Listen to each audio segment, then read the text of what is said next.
Hello दोस्तों, नमस्कार।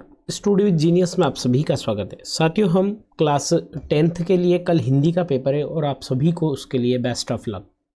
साथियों, मैं आप सभी के लिए हिंदी में जो है कुछ आईएमपी ग्रामर लेके आया हूँ कि हमें क्या क्या प्रिपेयर करना चाहिए और देख लेना।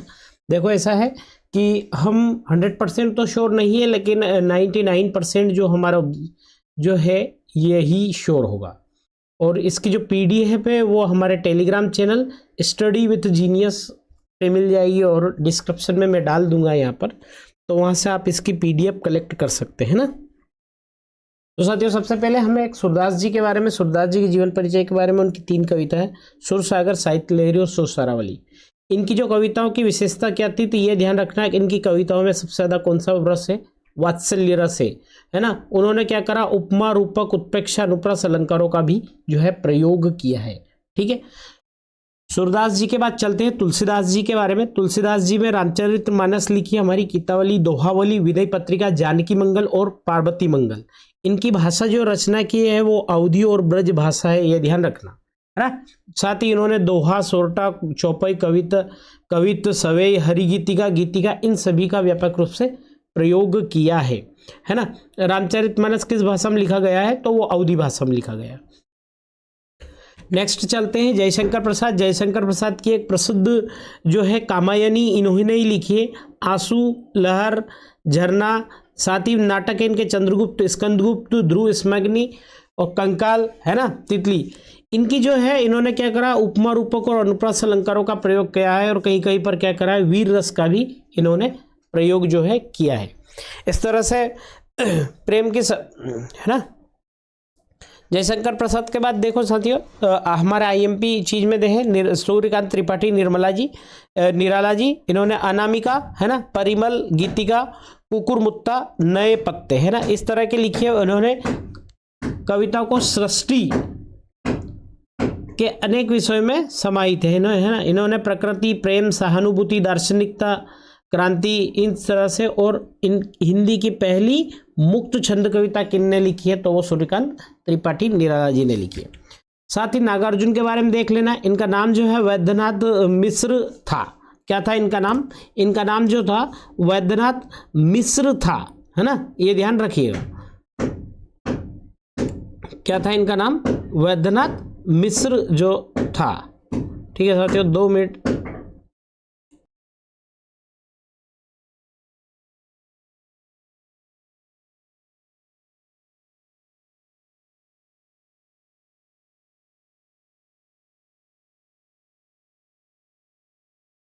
है ना। साथ ही साथ इनका नाम जो है वैद्यनाथ मिश्र था, ये ध्यान रखना। इसके साथ ही इनकी कविताओं के बारे में, इनकी रचनाओं के बारे में, युगधरा, संतरे पंखों वाली, सतरंगे पंखों वाली, तुमने कहा था, पुरानी जूतियों का कोरस, है ना, रतिनाथ की चाची। इस तरह से नागार्जुन की जो काव्य विविधतापूर्ण था, इनकी रचनाओं गांव में, इनकी रचनाओं के बारे में अगर हम बात करते हैं तो इनकी क्या दिखता है, इनकी रचनाओं भारत के गांव दिखाई देते हैं। अब नेक्स्ट जो है वो है हमारे स्वयं प्रकाश जी। अब स्वयं प्रकाश जी के बारे में, सूरज कब निकलेगा, आएंगे अच्छे दिन भी और सदान, ठीक है, इनके बारे में इतना ही देख सकते हैं हम। उसके बाद रामरक्ष बेनीपुरी। रामरक्ष बेनीपुरी का नींव का पत्थर भी एक कविता है साथियों, जो पहले सिलेबस में थी, शायद अब है नहीं है। गेहूं और गुलाब, है ना, चीता के फूल, है ना, पपीता के देश, माटी की मूर्तें, है ना। और साथ साथ इन्होंने करमवीर का और हिमालय और तरुण भारत का भी क्या करा था, संपादन करा था। एक स्पष्ट ये है ना, ठीक है, देख लेना। इन्होंने समाज सुधार और राष्ट्र उत्थान के स्वर में जो है अपनी रचनाएं लिखी है। इनके बाद मनु भंडारी। मनु भंडारी क्या है, ये ऑब्जेक्टिव आ सकता है। मनु भंडारी कहानीकार है ना। नत्रिशंकु, एक प्लेट सैलाब में हार गई, आपका बंटी और महाभोज, ये इनकी कविता। इन्होंने क्या करा, बोलचाल की हिंदी में उर्दू अंग्रेजी शब्दों का जो है प्रयोग किया था, ये लेखिका थी। ठीक है, नेक्स्ट चलते साथियों। एक जो है पैराग्राफ आता है हमारा, तो वो है कोविड-19 और कोविड-19 विषय पर अध्यापक और बातचीत, स्टूडेंट की बातचीत, ये देख लेना, ये हो सकता है आईएमपी हम मेरे हिसाब से। ठीक है, साथ ही देखना साथ ही देखना कि बढ़ती हुई महंगाई पर ग्राहक और दुकानदार के बीच में जो संवाद है वो भी देख लेना साथ साथ। ठीक है, अगला है हमारा स्वच्छ भारत अभियान के तहत कुछ मित्रों के सहयोग से मोहल्ले की साफ सफाई रखने का अभियान चलाया गया है, जिसमें छोटी मोटी बाधाएं से आपकी सफाई के प्रति लोगों को जागरूक करने में सफलता मिल रही है। यह कार्य के लिए आपके मित्र को आपने लेटर लिखा है कि यार भैया मैं यहाँ का रहने वाला हूँ, इस तरह से लेटर लिखा जाता है कि मैं यहाँ का रहने वाला हूँ, हमने ये करा है और आप जब भी आइए तो देखिएगा। साथ ही है प्लास्टिक थैलियों के प्रयोग पर कानूनी पाबंदी लगाए जाने के बावजूद में बढ़ते हुए प्रयोग पर चिंता व्यक्त करते हुए पर्यावरण मंत्री को आपने एक लेटर लिखा, तो सेवा में पर्यावरण मंत्री जी का लिखा, विषय लिखा साथ में, फिर महोदय, उसके बाद आपने कहा कि मैं यहाँ का रहने वाला हूँ मोहल्ले का। ठीक है, उसके बाद ये है और धन्यवाद और फिर आपका नाम, और साथ ही आशा है कि इस विषय में विचार अवश्य करेंगे। ठीक है, इस तरह से लेटर लिखा जाता है। भ्रष्टाचार के बारे में आपको लिखना है तो भ्रष्टाचार देख लेना, भ्रष्टाचार हमारा आईएमपी टॉपिक है और आईएमपी हो सकता है। ठीक, तो हम किसके बारे में लिखेंगे? भ्रष्टाचार के बारे में। ओके, अब भ्रष्टाचार से आगे साथियों, भ्रष्टाचार के बारे में थोड़ा सा देख लेना, मैं पीडीएफ भी डाल दूंगा। अभी हाल ही में नई एजुकेशन पॉलिसी आई, न्यू एजुकेशन पॉलिसी राष्ट्रीय नीति, तो ये कौन लाई है, इसमें ऑब्जेक्टिव बन सकता है। तो ये आई है कस्तूरी रंगन जी की अध्यक्षता में आई, और इस समिति का नाम भी कस्तूरी रंगन समिति था। नई जो शिक्षा नीति, इसका पैटर्न ये है 5+3+3+4, इस तरह से। इससे पहले शिक्षा नीति कब आई थी? इससे पहले शिक्षा नीति 1968 में आई थी। ठीक है, इस तरह से पिन पॉइंट याद रख लेना और उसके बारे में लिख देना। सबसे पहले कहाँ लागू की गई है? तो सबसे पहले लागू की गई है हमारे भारत के उत्तराखंड में। उसके बाद हमें एक पैराग्राफ आना चाहिए और वो आना चाहिए कंप्यूटर के बारे में। संगणक कंप्यूटर आज की वक्त की मांग है ना, तो कंप्यूटर के बारे में आप लिख देना। ये डाटा इनपुट वगैरह कहता है, हर जगह इसका हम उपयोग कर सकते हैं, इस तरह से कंप्यूटर के बारे में। पुस्तकालय ज्ञान मंदिर, इसके बारे में लिख दिया। पुस्तकालय एक सार्वजनिकता है, पुस्तकालय का अर्थ होता है पुस्तकों का मंदिर, है ना। यहाँ पर कई प्रकार की बुक्स वगैरह होती है जो हमारे जीवन पर एक अच्छा प्रभाव। निबंध की बात कर रहे हैं साथियों, तो 2 निबंध मैंने आईएमपी देखे हैं। तो एक तो हमारा प्रदूषण हो गया, है ना, और प्रदूषण के साथ साथ कौन सा हो गया दूसरा हो गया हमारा विज्ञान का, है ना। तो कौन कौन से निबंध देख लेंगे आप एक बार? विज्ञान और प्रदूषण देखना तो वैसे सभी है, लेकिन ये कुछ चीजें पिन पॉइंट है जिसको आप थोड़ा सा गौर करके देख लीजिएगा। ठीक है, उसके बाद चलते अपने रीतिकाल। तो ऐसे आ सकता है कि रीतिकाल के कोई कौन से है, तो और उनकी कविता है तो केशवदास हुआ, मतीराम, बिहारी लाल, चिंतामणि, त्रिपाठक, है ना, साथ ही घनानंद, भूषण, दीनदयाल गिरी। तो ये क्या है? रीतिकाल के कवि है। थोड़ा सा एक बार देख लेना, जैसे गिरधर, पद्माकर, बोधा, सुदन, है ना, इनकी कविताएं भी मैं ये पीडीएफ डाल दूंगा आप लोगों के लिए। साथ ही छायावाद के कवियों के बारे में, तो छायावाद में कौन कौन से? जयशंकर प्रसाद, सुमित्रानंद पंत, सूर्यकांत त्रिपाठी निराला और महादेवी वर्मा। ठीक है, रहस्यवाद की बात कर रहे हैं तो कबीरदास जी, महादेवी वर्मा, सूर्यकांत त्रिपाठी, जयशंकर प्रसाद, जायसी, कबीर, मीरा, ये सब कौन से? ये रहस्यवादी है ना। प्रगतिवाद की हम अगर बात करते हैं तो प्रगतिवाद में रामधारी सिंह दिनकर, सूर्यकांत त्रिपाठी, नागार्जुन, शिवमंगल सिंह सुमन, है ना, इनकी प्रलय, सृजन, विश्वास बढ़ता ही रह गया, पानी की यारात नहीं बारात, कुकुर मुत्ता, मेला, नए पत्ते, तुलसीदास, ये किनकी? सूर्यकांत त्रिपाठी में। ये हमारे मध्य प्रदेश के ही कवि है, इसलिए इनका थोड़ा सा गौर कर लेना। बालकृष्ण शर्मा नवीन, कहाँ के? शाजापुर के शुजालपुर तहसील के, है ना, इनकी कुमकुम। शिवमंगल सिंह सुमन को भी याद कर लेना साथियों, क्योंकि हमारे उज्जैन में जो है विक्रम माधव विद्यालय के क्या रहे? प्रोफेसर भी रहे और विक्रम यूनिवर्सिटी के कुलपति भी रहे हैं। ठीक है, प्रयोगवाद की बात करते हैं तो सच्चिदानंद, हरिनानंद, वात्सल्य जिनको अज्ञेय कहते हैं, आनंद, है ना, गजानंद, माधव, मुक्तिबोध, भवानी प्रसाद मिश्र, करम भारती, सर्वदयाल सक्सेना। ये तो क्या मैं आप लोगों को आईएमपी बता रहा हूँ, इसलिए थोड़ा बहुत उस पर डिस्कस कर रहा हूँ, वरना आप लोगों को सीधा भी पीडीएफ डाल सकते थे, है ना। उसके आगे देखिए, थोड़ा सा रीडिंग कर लेना साथियों, कि रीडिंग ये कर लेना कि महाकाव्य किसे कहते हैं ना। महाकाव्य क्या होती है? किसी एक आदमी के पूर्ण जीवन पर, जैसे रामचरितमानस क्या है? हमारी एक महाकाव्य है। इसमें बड़े बड़े क्या अध्याय रहते हैं? 7-8 अध्याय रहते हैं ना, और सारे रस लगभग, जिनमें कि श्रृंगार, शांति, वीर रस, ये प्रधान होते हैं। इनकी विशेषताओं के बारे में अगर पूछा जाए तो, और कौन कौन से हैं? तो तुलसीदास जी ने लिखा हमारा रामचरितमानस, जयशंकर प्रसाद ने लिखा है कामायनी, ये क्या है? महाकाव्य है ना। कामायनी मलिक मोहम्मद जायसी लिखा है, जायसी पद्मावत रामधारी दिनकर ने कुरुक्षेत्र, अयोध्या सिंह उपाध्याय ने प्रिय प्रवास, है ना। ये क्या है इनमें क्या होता है, इनमें यात्रा का विवरण भी होता है, नगर वर्णन भी होता है, प्रकृति का चित्रण भी होता है। और इसमें क्या होता है, लगभग देवी देवताओं से प्रारंभ होनी चाहिए, ठीक है, महाकाव्य का। तो और नेक्स्ट देखते हैं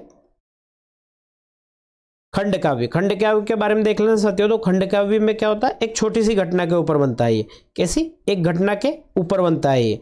अब इसमें क्या होता है कि इसमें रचना में एक ही छंद का प्रयोग हो सकता है ना। किसका हो सकता है, एक छंद का प्रयोग हो सकता है।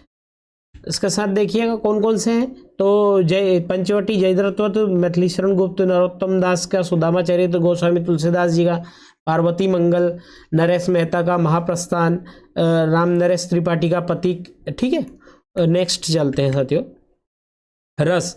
अब रस में मैं एक ही डेफिनेशन दिखाता हूं कि कोई सा भी रस है तो उस तरह से डेफिनेशन लिखनी। कैसे लिखनी, जहां भाव विभाव अनुभव संचारी भाव का।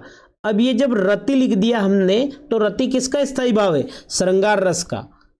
ऐसा ही अगर क्या हुआ, अगर हमें दूसरे रस में लिखना है, ठीक है, जैसे दूसरा रस कौन सा हो गया हमारा, चलो मैं दिखा देता हूं। जैसे रौद्र का लिखना है तो स्थायी भाव क्रोध, क्या लिखेंगे हम, स्थायी भाव क्रोध। कैसे लिखेंगे, तो लिख देंगे जहां भाव विभाव अनुभाव और संचारी भाव का क्रोध, है ना, रौद्र। क्या लिखेंगे हम, रौद्र नामक स्थायी भाव से संयोग होता है तो वहां पर कौन सा रस आ जाएगा, वहां पर क्रोध रस आ जाएगा।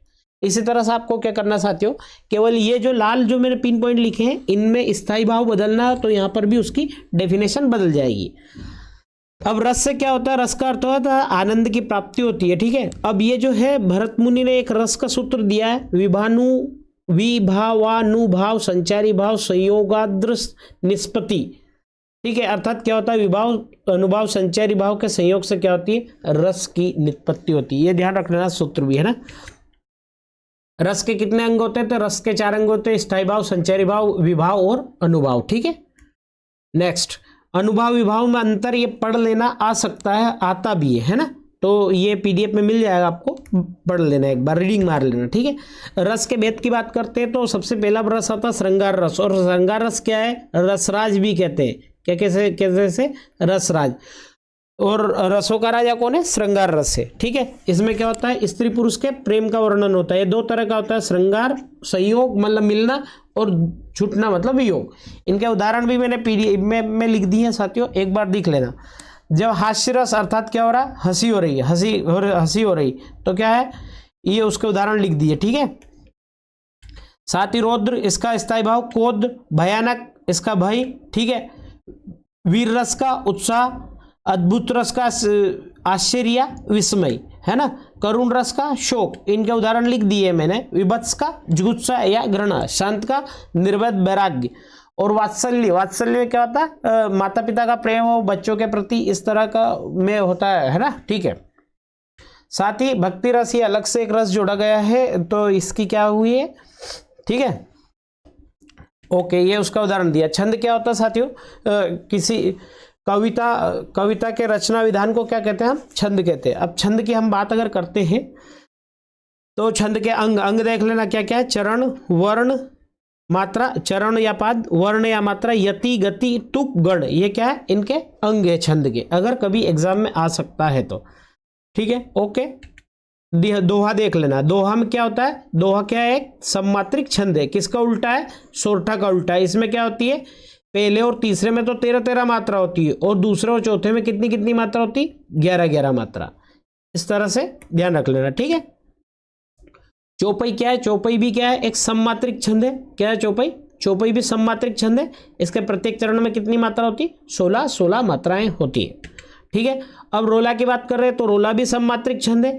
इसके प्रत्येक चरण में कितनी मात्रा है, 24 मात्रा होती है। 11 और मात्राओं के बाद विराम होता है, ठीक है। उल्ला की बात कर रहे हैं, उल्लाला की बात कर रहे तो ये अर्ध सममात्रिक छंद है। इसमें 28 मात्रा होती है, पहले तीसरे में 15 होती है और दूसरे चौथे में 13 होती है। इनके उदाहरण मैंने लिख दिए हैं साथ में, ठीक है, अलंकार की बात करते हैं। काव्य की शोभा बढ़ाने वाले साधनों को अलंकार कहते हैं। अलंकार जो है, अलंकारों की बात कर रहे हैं तो इनके 3 भेद होते हैं, शब्दों के आधार पर, है ना, शब्दालंकार, अर्थ के आधार पर अर्थालंकार, और एक और क्या होगा, उभयालंकार, जिनमें दोनों की प्रवृत्ति हो सकती है, दोनों से अलग प्रत्यय। अनुप्रास, यमक, श्लेष, व्याकृति, ये क्या है, शब्दालंकार है। साथ ही क्या हुआ, ऐसा, ठीक है, तो ये क्या हुआ, देखिए उभयालंकार है, मतलब क्या होता है इसमें, जहां कथन में शब्द अर्थगत दोनों का ही चमत्कार हो, सौंदर्य हो, उभयालंकार कहलाता है। ठीक है, ये एक उदाहरण दिया था, इसमें कौन कौन से 2 अलंकार, शब्द अलंकार भी हो और रूपक अलंकार भी है। ठीक है, अब बात करते हैं हम अनुप्रास अलंकार की। तो एक वर्ण की बार बार आवृत्ति हुई, अनुप्रास अलंकार। जहां किसी की उपमा उपमेन का आरोप हो, रूपक अलंकार। ठीक है,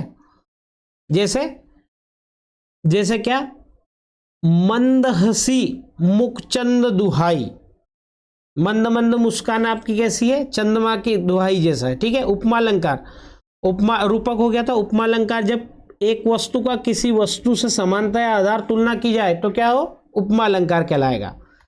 ठीक है, अब जो उपमा अलंकार के भी 4 अंग होते हैं, उपमेय, उपमान, साधारण धर्म और वाचक। ठीक है, जिसकी उपमा दी जाए उपमेय कहलाता है, और जिससे उपमा दी जाती है वो उपमान कहलाता है। ये देख लेना, कभी ऑब्जेक्टिव बन सकते हैं, आपको आ सकता है तो। ठीक है, साथ ही अतिशोक्ति अलंकार, साथ ही अतिशोक्ति से समझ गए होंगे आप, बड़ा चढ़ाकर किसी को बात कहना अतिशोक्ति कहलाता है ना। ये इसका भली भांति आप प्रयोग कर चुके होंगे और करते भी होंगे। अंत्योक्ति अलंकार, जब किसी अन्य व्यक्ति का वस्तु को लक्ष्य रखकर कोई बात की गई हो तो क्या कहेंगे हम, अन्योक्ति अलंकार। पिछले साल आए थे, इनमें से एक अलंकार देख लेना। ठीक है, ये आईएमपी पैटर्न में हो सकता है। साथ ही एकांकी है ना, ये एकांकी क्या, नाट्य विधा है, एक अंक की रचना होती है। तो इसके तत्व क्या क्या है, कथा वस्तु, पात्र का चरित्र, कथोपतन, संकलन, वातावरण, है ना, संघर्ष, भाषा शैली, अभिनेता, उसका उद्देश्य। जगदीश चंद्र माथुर ने रीढ़ की हड्डी, ये क्या है, एकांकी है। एकांकी के बारे में लिखना आ सकता है आपको। कहानी के बारे में अगर आ सकता है साथियों, तो कहानी कैसी रचना है, एक गद्य रचना है। कैसी है, गद्य रचना है ना। प्रेमचंद के अनुसार क्या हुआ, कहानी एक बहुत विस्तृत विश्लेषण की गुंजाइश नहीं होती है। यह हमारा उद्देश्य संपूर्ण मनुष्य का चरित्र चित्रण करना नहीं, वरना उसके एक चरित्र का अंग दिखाना है। अर्थात ये इनका कहना है कि कोई आदमी है, उसके चरित्र इतना बड़ा है, तो हम क्या कर रहे हैं, उस चरित्र में से छोटी सी चीज बता रहे। 6 तत्व माने गए हैं, कथा वस्तु, चरित्र चित्रण, संवाद योजना, वातावरण, और क्या है, भाषा शैली। भाषा शैली के बाद अगला क्या है, उद्देश्य। ठीक है, उसके बाद है नाटक।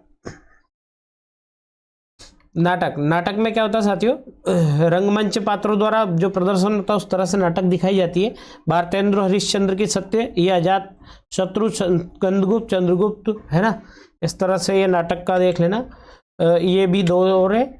नाटक की विशेषताएं क्या है, उपन्यास का, उपन्यास क्या, आधुनिक युग की देन क्या है, उपन्यास है। ठीक है, उपन्यास सम्राट किसको कहते हैं, तो मुंशी प्रेमचंद जी को उपन्यास सम्राट कहते हैं। गोदान, गबन, करबला, कर्मभूमि, ये इनकी उपन्यास है। ठीक है, रेखा चित्र क्या होता है साथियों, किसी वस्तु या पात्र के आकर्षण ढंग का चित्रण करना रेखा चित्र कहलाता है। ठीक है, उसके बाद अगला है संस्मरण। संस्मरण क्या, एक प्रधान गद्य रचना होती है। इसमें नाटकों की झांकी, यात्रा वृत्तांत, कोई आदमी किसी यात्रा पर गया, उसका वृत्तांत लिख रहा, हम यात्रा वृत्तांत कहेंगे। बायोग्राफी, अंग्रेजी में बायोग्राफी किसे कहते हैं, ये कहते हैं जीवनी को। ठीक है, जीवनी को, है ना, ध्यान रखना। आत्मकथा, किसी एक आदमी, आत्मकथा को अंग्रेजी में ऑटोबायोग्राफी कहते हैं। गुण दोष का वर्णन होता है, और निजी डायरी जैसी वस्तु होती है, आदमी खुद के बारे में लिखता है, आत्मकथक मेरे साथ ऐसा ऐसा हुआ था। भेंट वार्ता, आप किसी से मिल रहे हो और आपकी भेंट हो गई है तो भेंट वार्ता। साथ ही देख लेना, ये आईएमपी क्वेश्चन है, आत्मकथा और जीवनी में अंतर, है ना, नाटक और एकांकी में अंतर, वेरी वेरी आईएमपी है, मतलब छाप ही लेना 10 स्टार 100 स्टार। ठीक है, लोकोक्ति और मुहावरे में अंतर, ये समझ लेना। ठीक है, अब समास बता देता हूं आदमी साथियों आपको। समास 2 या 2 से अधिक शब्दों के मेल को हम क्या कहेंगे, समास कहेंगे। तो ध्यान रखना कि काकी के में तत्पुरुष, ठीक है, जहां और हो, माता और पिता, भाई और बहन, और द्वंद्व में हो, जो अवयव में क्या होगा, प्रत्यय लगेगा, जहां पर प्रत्यय लग जाएगा वहां पर क्या, अवयवी भाव समास हो जाएगा, ठीक है। और जो हमारा द्विगु होगा वो क्या होगा, संख्यावाचक, क्या होगा, संख्यावाचक, जैसे चौराहा है ना, 4 संख्यावाचक। इस तरह से ये एक डायलॉग ध्यान रख लेना, काकी के में तत्पुरुष और द्वंद्व में हो, अवयव में प्रत्यय लगे, द्विगु संख्यावाचक हो। मैं ये पीडीएफ अवेलेबल करवा दूंगा, उसमें मिल जाएगा आपको। तो देखो क्या है, ये है द्विगु, इसमें माता और पिता द्वंद्व है ना, ठीक है। अवयवी भाव में प्रत्यय लगा, यथा, यथा क्या है, प्रत्यय, मतलब यथाशक्ति, मतलब शक्ति के अनुसार।